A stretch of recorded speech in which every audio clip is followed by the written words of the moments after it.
galera, começou a filmagem, estamos indo agora na Casa Ângela cuidar aí do parto do Pedrinho. Olha quem tá filmando. Essa paraíba aí chata aí que tá com vergonha de aparecer. Vai ser rápido, só para não perder o costume.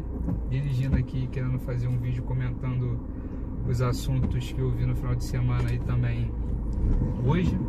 Coisa mais breve que eu queria lançar, uma reflexão sobre os rumos do atual governo. A gente sabe que as notícias não têm sido boas e o pior de tudo é que analisando a trajetória, você percebe que a trajetória é de degradação. Eu vou explicar o porquê. Eu fiquei tentando buscar uma justificativa, né, sobre algumas medidas, né, simples, né? Como por exemplo o corte de 30% em média nas universidades federais. E quando eu digo em média é porque os cortes não foram lineares, não foi assim 30% de orçamento e tal. E obviamente foi motivado por uma questão ideológica, né? Então assim, rolou um proselitismo alto e tem rolado um proselitismo em cima de uma busca de tentar incutir nas pessoas que o problema do Brasil é a ideologia de esquerda, excesso de leitura marxista, muito Paulo Freire, que é o patrono da nossa educação e o brasileiro com mais diplomas honoris causa da história. E assim, acho que ele tem mais do dobro de diplomas do segundo colocado. É o cara com mais referência, talvez seja o brasileiro, do ponto de vista acadêmico, com mais prêmios, e acreditam que ele é uma das raízes do atraso brasileiro. E assim, com certeza a história vai mostrar o quanto que essas pequenas metáforas, essas ideias quadradas e pequenas ganham relevância. Vou dar um exemplo. Quem lê um pouco sobre raízes do Brasil sabe que lá atrás Silvio Romero acreditava que um dos problemas do Brasil era o índio preguiçoso, o português tacanho e o negro subserviente. Depois veio outro tipo de metáfora, já com Gilberto Freire, Casa Grande e Senzala, onde você tinha uma dicotomia entre quem era da Casa Grande e quem era da Senzala. E até hoje a esquerda se apega, desculpa falar esquerda, mas também é uma outra metáfora bem ridícula de ser traçada nos dias de hoje, mas se apega a essa discussão de Casa Grande versus Senzala, numa espécie de releitura de duelo de classes. E na verdade a gente tem um governo hoje praticamente tentando impor goela abaixo uma política pública baseada nessa dicotomia, nessa ideia pequena de que o problema do Brasil é um problema ideológico, moral, ou seja, a solução é simples, né? Então o Brasil é um país onde tudo dá, que é na carta de Pero Vaz de Caminha, nosso primeiro corretor de imóveis, né, que vendeu as terras brasileiras para as coroas portuguesas e para os impérios europeus. Então uma terra que tudo dá, uma terra rica, e o que falta é uma mudança, né? O que falta é uma mudança cultural simples e cabe ao governo implementar essa mudança.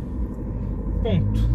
A partir daí surgem essas políticas mais tangíveis, né, que a gente começa a perceber. Então começou uma política a primeira grande política do governo foi a reforma da Previdência, que quando você lê, ela de fato reduz a desigualdade, mas não corrige a trajetória.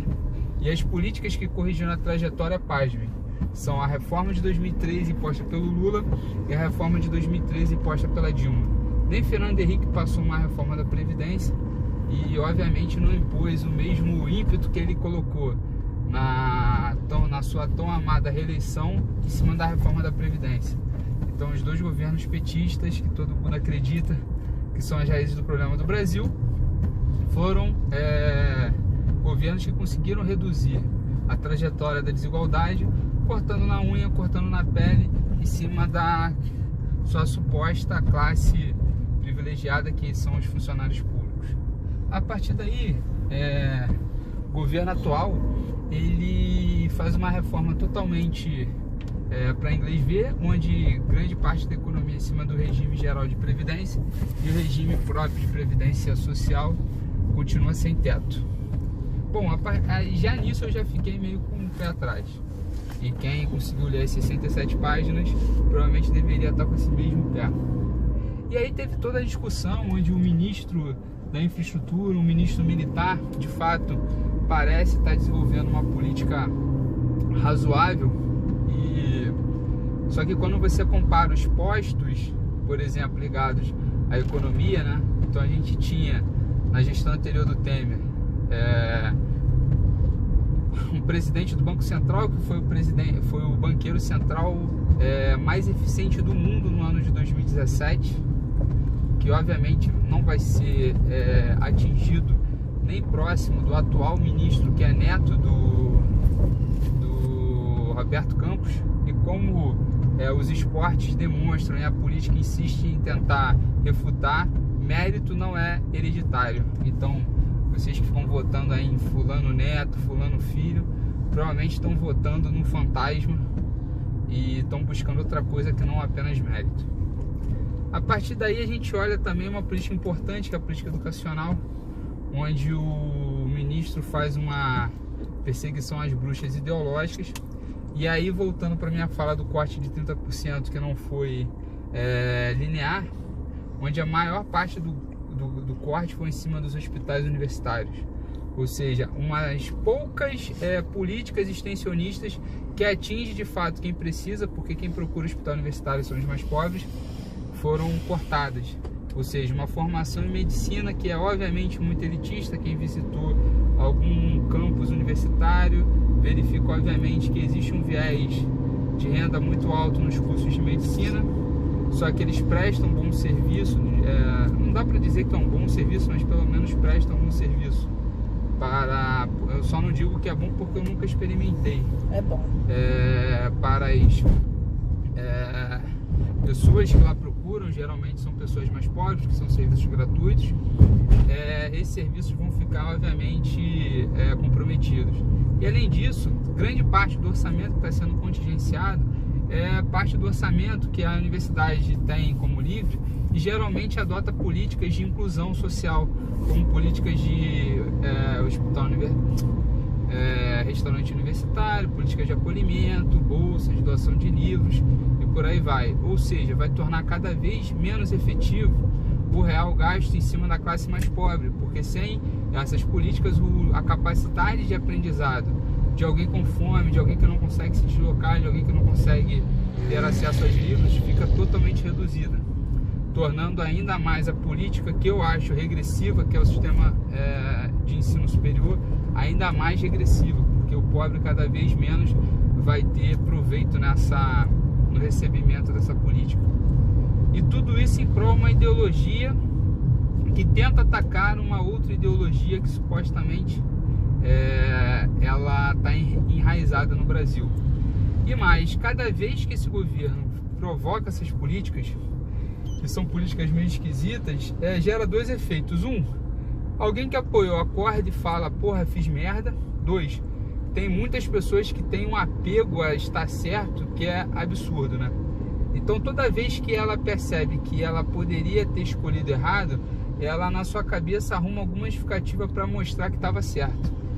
E aí faz com que as pessoas, os seus apoiadores, ou sumam ou cada vez se tornem mais fiéis e mais cegos para qualquer medida. E aí cabe vocês olharem aí nos seus grupos de amigos, nos seus familiares, quem tem esse perfil, né?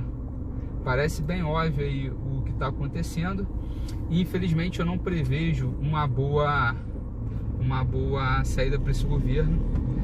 Se você comparar ministros da Fazenda, por exemplo, comparar o currículo do Paulo Guedes com o currículo, por exemplo, do Henrique Meirelles, até mesmo os anteriores, né? O Palocci era bem assessorado pelo Marco Lisboa. Quando você pega o ministro da Fazenda do Fernando Henrique, que foi o Armínio Fraga, também é um cara, isso quando ele fez no seu segundo mandato, também era um cara com uma tremenda experimentação na academia e mercado. Já Paulo Guedes é um cara que de formação da década de 80, muito mais ligado a um empresariado meio difuso, que é um empresariado que depende também de regulação do governo, de fato um setor livre, com ampla concorrência, é um setor de difícil entrada, difícil acesso, e estava passando provavelmente por um momento de pouca utilização da sua capacidade gerencial, porque já devia estar vendendo seus ativos com pouco controle, e foi um dos poucos caras com algum certo respeito que abraçou a causa do atual governo. E então é isso. De fato, toda vez que eu começo a gravar, começo a falar, eu começo mais empolgado do que quando eu termino, porque eu fico lembrando o que está acontecendo. Então vou dar um tchau para vocês. Olha quem vai dar tchau para vocês também. Pedrinho. Pedrinho, e essa carinha de... Tá bom? Um abraço.